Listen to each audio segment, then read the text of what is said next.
ஜெய் ஸ்ரீ கிருஷ்ணா. ஸ்ரீ ஆண்டாள் நாச்சியார் தன்னை ஒரு ஆயர்குல சிறுமியாக பாவித்து கண்ணனை கணவனாக அடையும் பொருட்டு பாவினோன் வெறுக்க புனையப்பட்ட 30 பாசுரங்களாம் திருப்பாவையில் இன்றைய பாசுரத்தில் குறையொன்றும் இல்லாத கோவிந்தா என்று கண்ணபிரானை அழைக்கிறாள். கண்ணபிரானுக்கு என்ன குறை இருக்க முடியும்?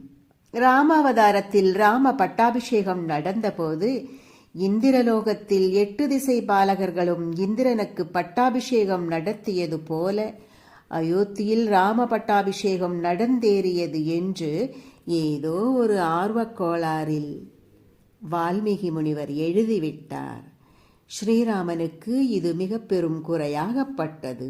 ஆம், ராவணனின் மகன் மேகநாதன் எனும் இந்திரஜித்து, இந்திரனை வென்றதால் இந்திரஜித்து என்று பெயர் பெற்றவன். அவனையே தன் தம்பி லக்ஷ்மணனை கொண்டு வென்றவர் ஸ்ரீராமர். அந்த இந்திரனுடன் ஸ்ரீராமரை ஒப்பிடுவதா? அது மட்டுமா? கௌதம முனிவரின் மனைவியிடம் தவறாக நடந்து உடல் முழுவதும் கண்ணாக சபிக்கப்பட்டவன் இந்திரன். அவனோடு ஸ்ரீராமரை ஒப்பிடுவதா? இக்குறை ஸ்ரீ கிருஷ்ணாவதாரத்தில் நிவர்த்தி செய்யப்பட்டதாம்.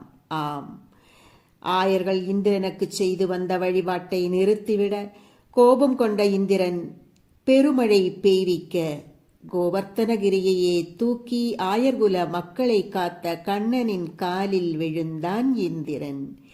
இப்படி குறை நீங்கி நின்ற கோவிந்தனை பாவை பாடிய 28ஆம் பாசுரம் இன்று மார்கழி 28ஆம் நாள்.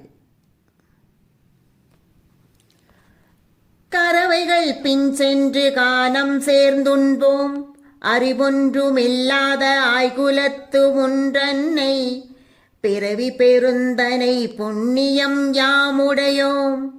குறையொன்றுமில்லாத கோவிந்தா, உன் தன்னோடு உறவேல் நமக்கிங்கு ஒழிக்க ஒழியாது.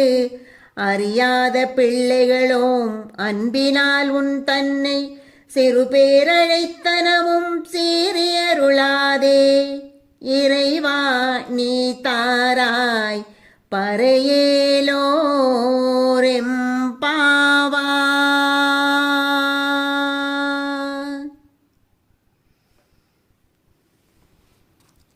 இதன் பொருள், கறவை மாடுகளின் பின்னே காட்டிற்குள் சென்று மேய்ச்சல் தொழில் செய்து அம்மாடுகள் தரும் பாலை கொண்டு உணவு செய்து சாப்பிட்டு வளர்பவர்கள் நாங்கள்.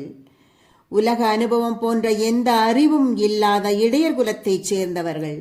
ஆனால் ஒன்று மட்டும் எங்களுக்கு தெரியும். ஆம், நீ எங்களிடையே பிறந்ததால் நாங்கள் பெறுவதற்கரிய பேறு பெற்றவர்களாயிருக்கிறோம்.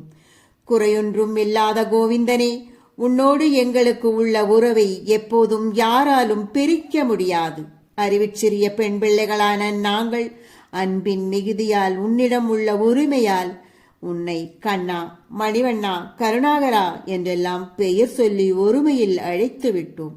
அக்குற்றத்திற்காக எங்களை கோபித்துக் கொள்ளாதே. இறைவனே, எங்கள் நோன்பினை ஏற்றுக்கொண்டு எங்களுக்கு அருள் புரிவாயாக. பாவை நோன்பு நிறைவு பெற்ற நிலையில் நோன்பிற்கான பறையை தருமாறு கண்ணபிரானிடம் வேண்டி நின்ற ஆயர்குல பெண்கள் தங்கள் சிறுமிகளையும் கண்ணனவன் பெருமையையும் இறைவனுக்கும் தங்களுக்கும் இடையே உள்ள உறவையும் சொல்லி பிழை பொறுத்து ஆட்கொள்ள வேண்டும் என்பதை சொல்லும் பாசுரம் இது. குறையொன்றும் இல்லாத கோவிந்தா, எங்கள் அறியாமை இருள் நீக்கி நீயே சகலமும் எனும் ஒளிபாய்ச்சி எங்களை ஒய்விக்க வேண்டும் பரந்தாமா. சர்வம் கிருஷ்ணார்ப்பணம்.